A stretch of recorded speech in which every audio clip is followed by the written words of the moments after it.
Hello hello hello, एक बार फिर से आप सबका स्वागत है। Hello to everyone in my channel.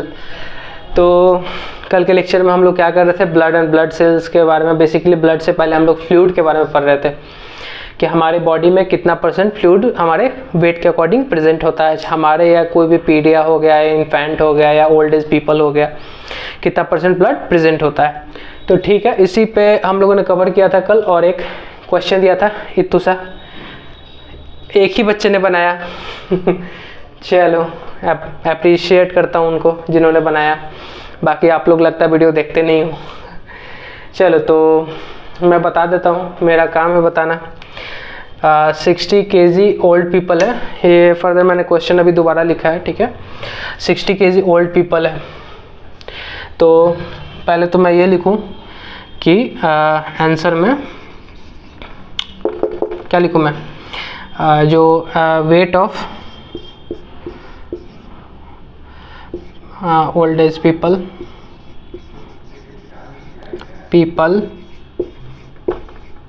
कितना है, 60 kg है, ठीक है।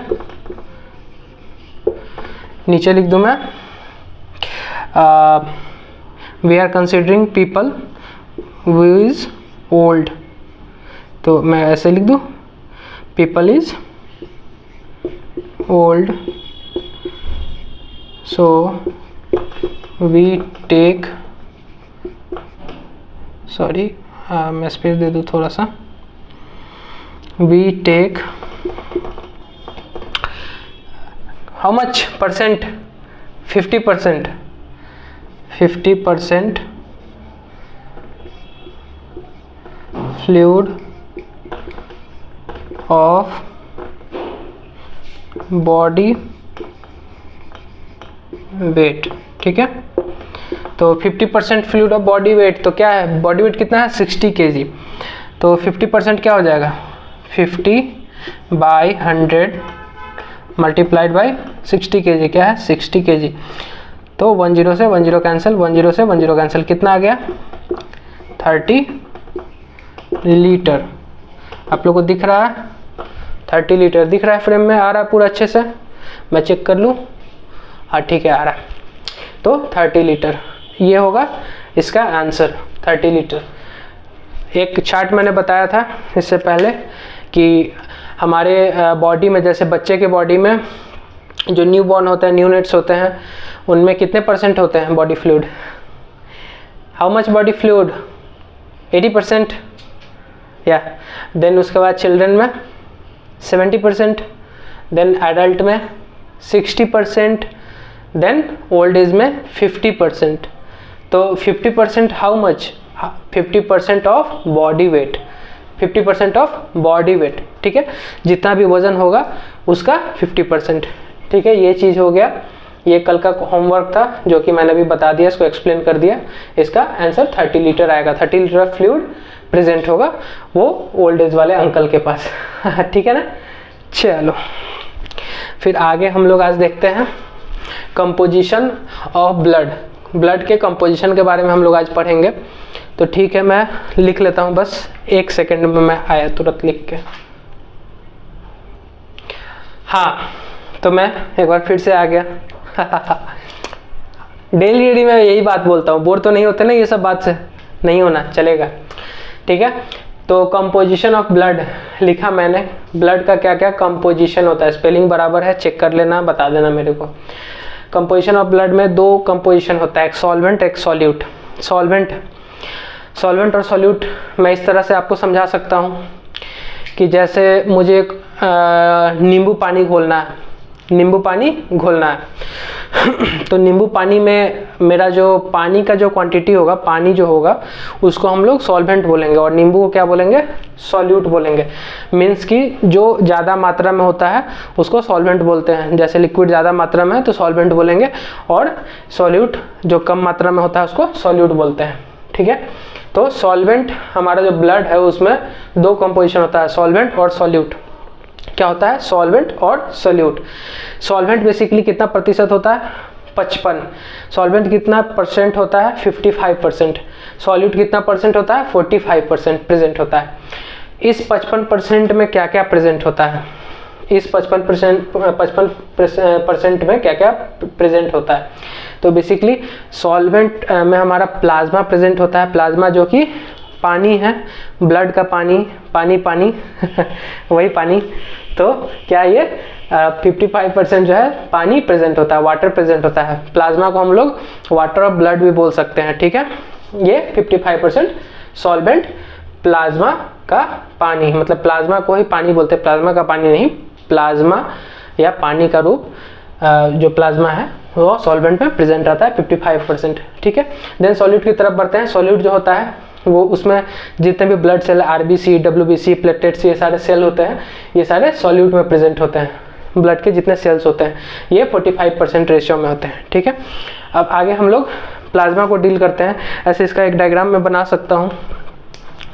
एक मैंने टेस्ट ट्यूब लिया, ठीक है, सॉरी रेड से नहीं बनाना चाहिए था, चलो कोई नहीं, बना लिया अब तो, ठीक है।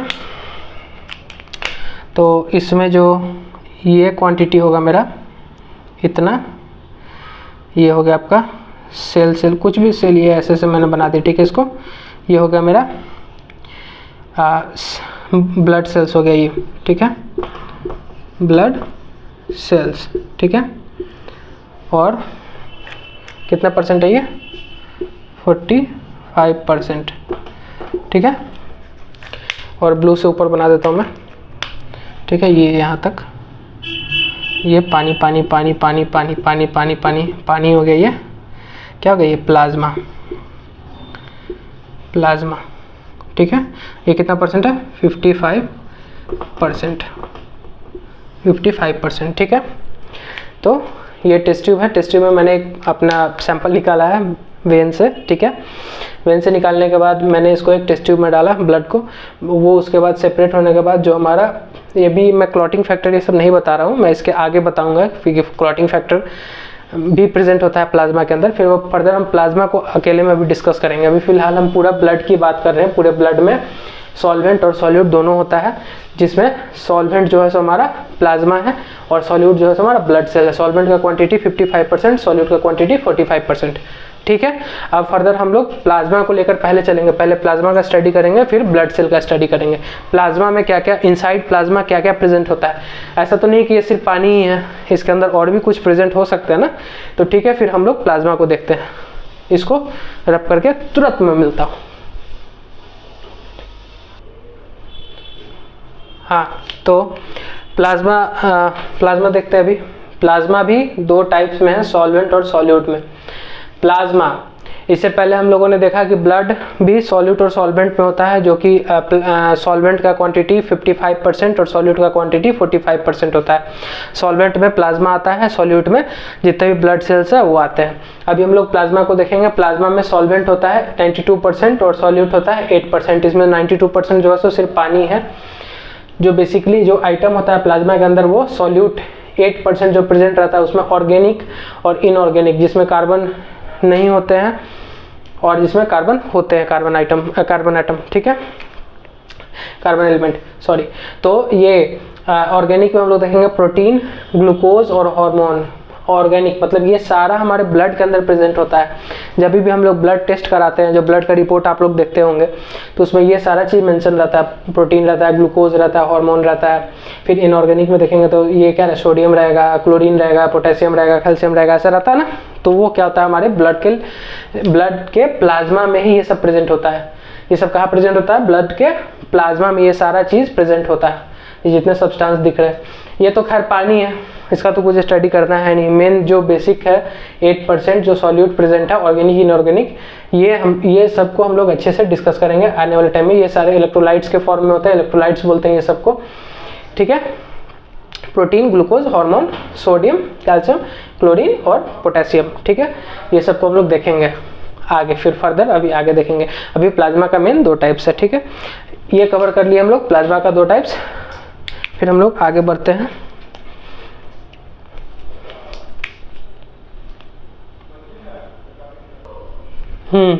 तो ये मैंने नोट्स के फॉर्म में लिख दिया है।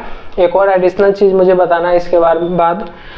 तो देखो, प्लाज्मा जो होता है बेसिकली अगर हम अपने ब्लड को निकालते हैं वेन से और उसको एक ट्यूब में डालते हैं, ट्यूब क्या, ट्यूब छोड़ दो, ट्यूब की बात हटा देते हैं, वायल में डालते हैं, जो कि हम लोग टेस्ट के लिए देते हैं, EDTA वायल को कंसीडर करके चलते हैं हम लोग, क्योंकि उसमें एंटी मतलब ये क्या बोलते हैं उसको, कोगुलेंट फैक्टर नहीं होता, मतलब कोगुलेंट नहीं होने देता ब्लड को, वो एंटी कोगुलेंट होता है उसमें, ठीक है, मतलब जमने नहीं देता ब्लड को। तो मैं एक वायल बना देता हूँ, ठीक है, माफ़ करना ठीक है, ये मैंने लिख दिया पे, ये क्या है, EDTA। ये आगे बताऊंगा मैं फंडामेंटल में कौन वायल क्या होता है, किसका कहाँ यूज़ होता है, ठीक है, EDTA वायल।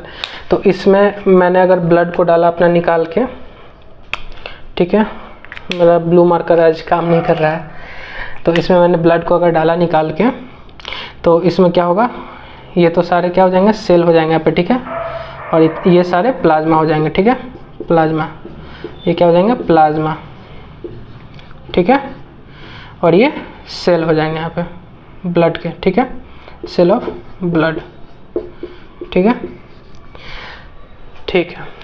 बेसिकली मैं इस लाइन का मतलब समझाना चाह रहा हूँ कि plasma also contains clotting factor, ये क्यों लिखा हुआ है यहाँ पे। अगर इसी ब्लड को मैं निकाल के एक प्लेन वायल में डाल दूँ, ठीक है, प्लेन वायल में, किसमें, प्लेन वायल में, प्लेन वायल में, ठीक है, प्लेन वायल में अगर निकाल कर डाल दूँ इसी ब्लड को, तो इसमें क्या हो जाएगा, यहाँ पे तो सेपरेट है, सेटल डाउन है सेल सारा, प्लाज्मा ऊपर में है, इसमें क्या होगा कि आपका सारा प्लाज्मा, प्लाज्मा प्लाज्मा, ये प्लाज्मा, ये प्लाज्मा, ये प्लाज्मा, ये प्लाज्मा, ठीक है, और एक ऐसा स्ट्रक्चर बन जाएगा, ठीक है, इसको बोलेंगे क्लॉटेड सेल हो गया। ये RBC मतलब जो भी सेल है हमारा वो क्लॉट कर गया, जो भी ब्लड है वो क्लॉटेड हो गया, ये ठीक है, क्लॉटेड हो गया, और ये प्लाज्मा है आपका, ठीक है, ये हो गया प्लाज्मा ब्लड, ठीक है, और ऊपर में ही सबसे ऊपर में एक सीरम नाम का चीज़ आएगा, जब ये क्लॉट कर जाएगा उसके बाद एक सीरम, ठीक है, यहाँ पे सीरम आएगा, क्या आएगा, सीरम। बेसिकली इस सीरम से हम लोग बहुत सारा टेस्ट करते हैं, जैसे थायराइड हो गया, ये सब का सीरम से भी होता है।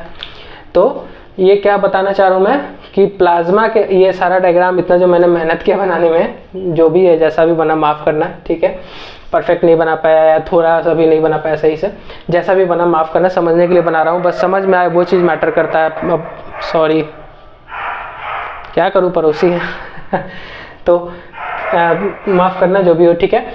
तो ये डायग्राम बनाने का मेरा मेन मकसद ये है कि मैंने यहाँ पे लिखा plasma also contains clotting factor, plasma जो है हमारा क्लॉटिंग फैक्टर रखता है। अब क्लॉटिंग फैक्टर अगर प्लाज्मा में नहीं होता तो ये कैसे क्लॉट होता, ब्लड कैसे होता क्लॉट, प्लाज्मा में हमारा क्लॉटिंग फैक्टर है तभी तो ये क्लॉट कर रहा है यहाँ पे ब्लड, है ना।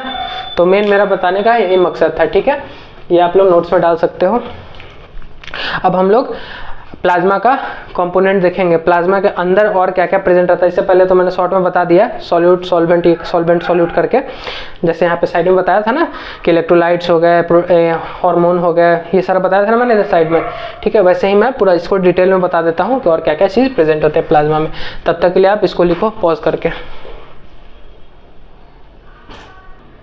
हाँ तो आइए, तो इससे पहले मैंने जो बताया था वो जस्ट इंट्रो था, ठीक है। इंट्रो के बाद यहाँ से मेन चालू होता है कि हमारा ब्लड में क्या क्या कंपोनेंट्स होता है, वो मैंने जस्ट इंट्रो बताया कैसे ये चीज़ प्रेजेंट होता है, मैंने बताया, ठीक है। तो सबसे पहले हम लोग देखते हैं प्लाज्मा प्रोटीन प्रेजेंट होता है हमारे ब्लड में। आप पूछोगे प्लाज्मा प्रोटीन का क्या यूज़ है, पूछो। बेसिकली प्लाज्मा प्रोटीन भी फर्दर टाइप्स में डिवाइड है, सब मैं अभी अच्छे से बताऊंगा इसी लेक्चर में। प्लाज्मा प्रोटीन जो होता है वो जैसे एक प्रोटीन का हम लोग एग्जांपल लेके चलते हैं, एल्ब्यूमिन, ठीक है। एल्ब्यूमिन का क्या यूज़ है हमारे बॉडी में, एल्ब्यूमिन हमारे ब्लड में प्रेजेंट रहता है, उसका क्या यूज़ है, अब मैं बताता हूँ क्या यूज़ है उसका। बेसिकली हमारे बॉडी में एल्बुमिन प्रेजेंट जो होता है वो हमारे ब्लड वेसल में जितने भी वाटर फ्लूइड हैं उन सबको वो बाइंड करके रखता है। कैसे बाइंड करके रखता है? ऑन्कोटिक प्रेशर से। कैसे? ऑन्कोटिक प्रेशर से बाइंड करके रखता है।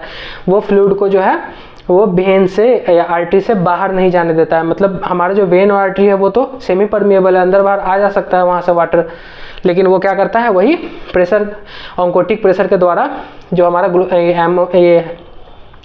जो हमारा प्रोटीन है एल्बुमिन, वो क्या करता है, बाइंड करके रखता है उसको। क्या करता है? बाइंड करके रखता है।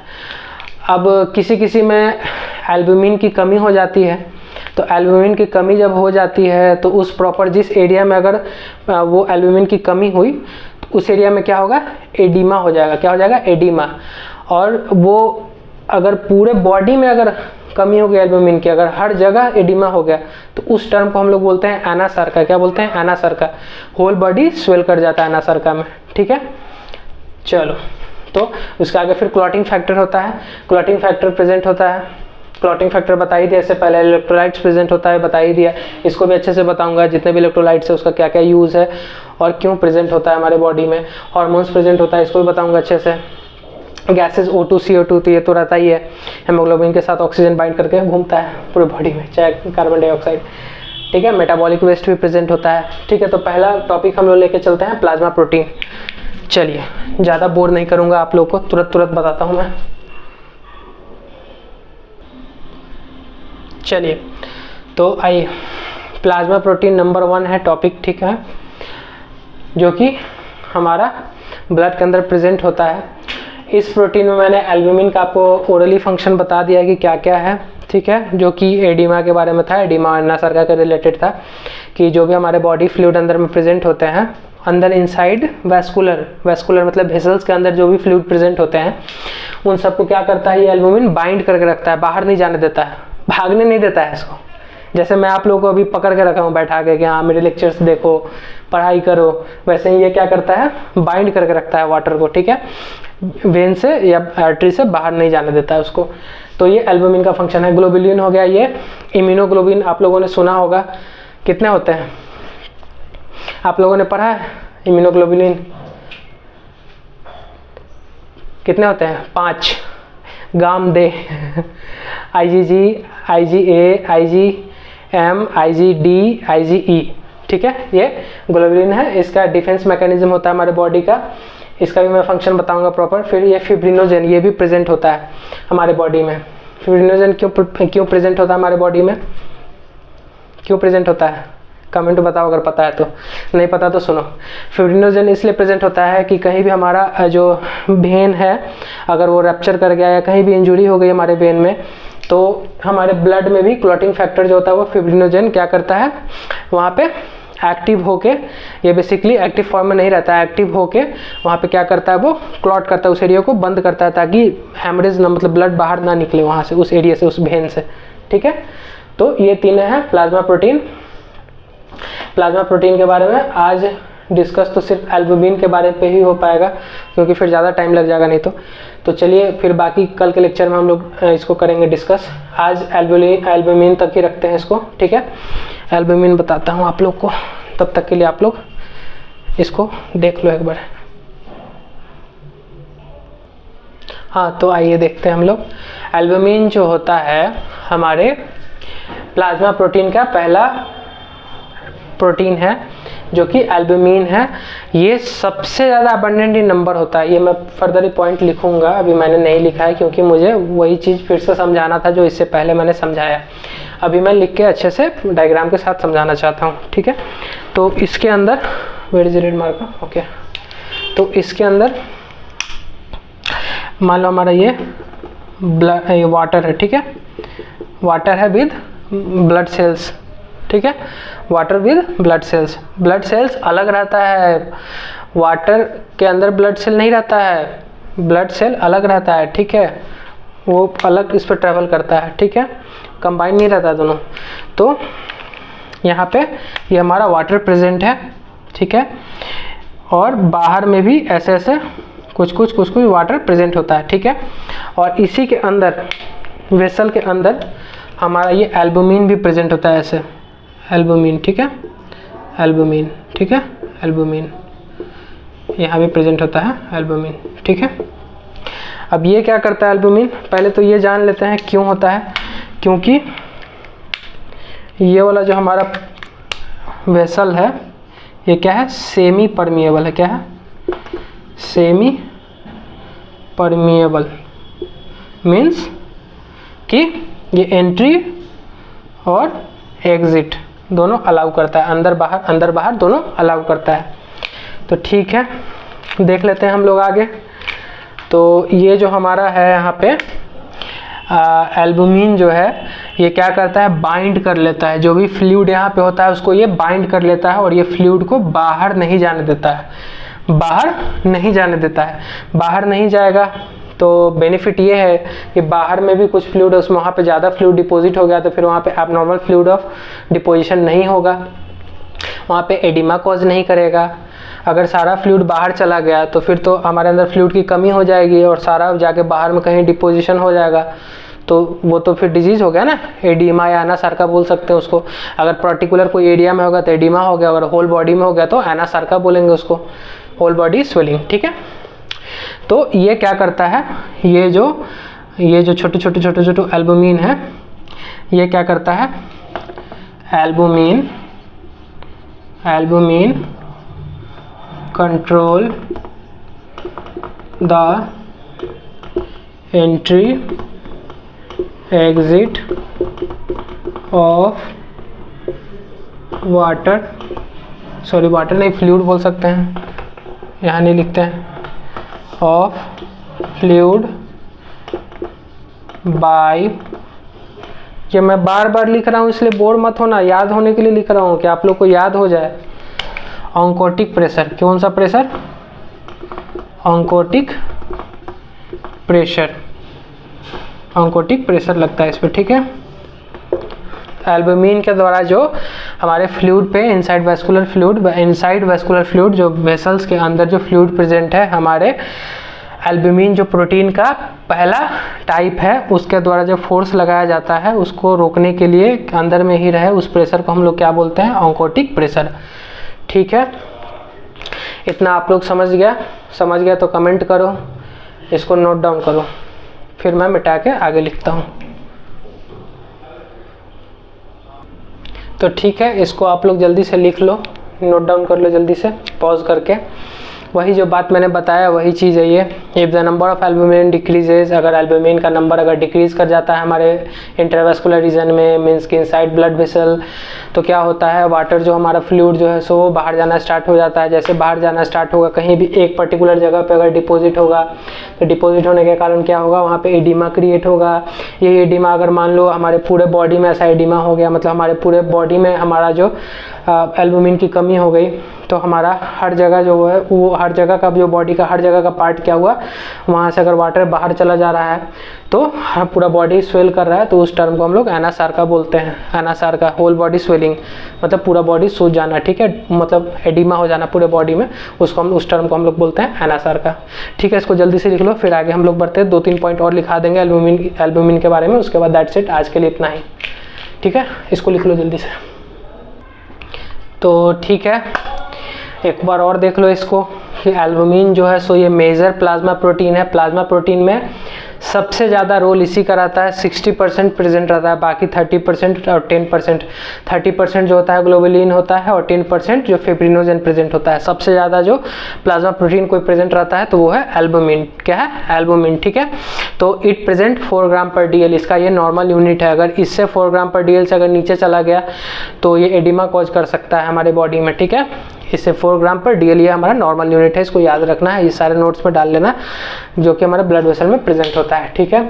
तो ये सारा लिख लो, 2 ही पॉइंट है, 2 पॉइंट लिख लो। आज के लिए इतना ही काफ़ी रहने देते हैं क्योंकि आज टाइम भी बहुत ज़्यादा हो गया है और प्लस मेरा मार्कर भी धोखा दे रहा है। ये भी लगता है सोनम गुप्ता की तरह बेवफा निकली। कोई नहीं, चलो आज के लिए कोई क्वेश्चन नहीं है। खुश तो बहुत हो रहे होगा, आज क्वेश्चन नहीं दिया, होमवर्क नहीं दिया, तो ज़्यादा खुश मत हो, एक ही बार दूंगा सारा होमवर्क, ठीक है। आज के लेक्चर में अगर कुछ समझ में आया, अगर कुछ नहीं समझ में आया तो मुझे कमेंट में ज़रूर बताओ सब लोग जाकर, ठीक है। और मैं तो आशा करता हूँ कि आप सबको समझ में आएगा, क्योंकि अपनी तरफ से मैं बेस्ट दे रहा हूँ, ठीक है। और कुछ नहीं, नेक्स्ट लेक्चर में हम लोग ग्लोबुलिन जो कि प्लाज्मा प्रोटीन का ही दूसरा पार्ट है और फिब्रिनोजेन, ये दोनों कंप्लीट करेंगे। फिर उसके बाद फर्दर आगे हम लोग देखेंगे क्लॉटिंग फैक्टर। क्लॉटिंग फैक्टर में ज़्यादा कुछ नहीं है। क्लॉटिंग फैक्टर ऐसे फिब्रिनोजेन के भी हम लोग, फिब्रिनोजेन भी है जो इनसाइड द वेस्कुलर रहता है, प्लाज्मा में जो प्रेजेंट रहता है, उसमें भी क्लॉटिंग फैक्टर होता है। तो ठीक है, ये सब चीज़ हम लोग आगे डील करेंगे आगे के लेक्चर में, ठीक है। आप लोग ये सारा नोट डाउन कर लो। और आप सबको क्या गुड नाइट या गुड मॉर्निंग, गुड नाइट, क्योंकि अभी रात होने वाली है। तो आप सब लेक्चर देख के सो जाना पढ़ के, जो जो पढ़ रहे हो, जो जो देख रहे हो, ठीक है। और ये अगर लेक्चर अच्छा लगे, क्लास अगर अच्छा लगे मेरा, क्योंकि ये क्लास रेगुलर रहने वाला है, कंटिन्यू रहने वाला है, कभी गैप नहीं होगा। कभी कभार 1-2 दिन गैप हो गया तो वो कोई मेरा पर्सनल रीजन से हो सकता है, लेकिन ऐसे मैं कोशिश करूँगा पर डे क्लास का, पर डे। अभी भी मैं अभी थोड़ी देर में रिकॉर्ड कर रहा हूँ, थोड़ी देर में जस्ट हाफ एन आवर में इसको पोस्ट कर दूँगा, एडिट वगैरह ये सब करके। मैं ज़्यादा भी एडिट करता भी नहीं वैसे, इसीलिए मैं बता रहा हूँ कि आप लोग के कॉन्टैक्ट में जो भी होंगे, जिनको भी नर्सिंग से रिलेटेड कुछ भी अगर पढ़ना होगा, कुछ भी जानना होगा, तो उनको ये प्लीज़ ये चैनल उनको शेयर करें। और आप लोग भी बताएं कमेंट करके कि ब्लड एंड ब्लड सेल के बाद क्या स्टार्ट करूं मैं, डाइजेस्टिव सिस्टम या रेस्पिरेटरी सिस्टम, दोनों में से क्या स्टार्ट करूं। और मैं बेसिकली बताऊंगा तो पूरे डीप में बताऊंगा, एकदम पूरा डीप। चलो ठीक है ना, तो आज के लिए इतना ही रहने देते हैं। Signing off, bye bye guys, have a good night.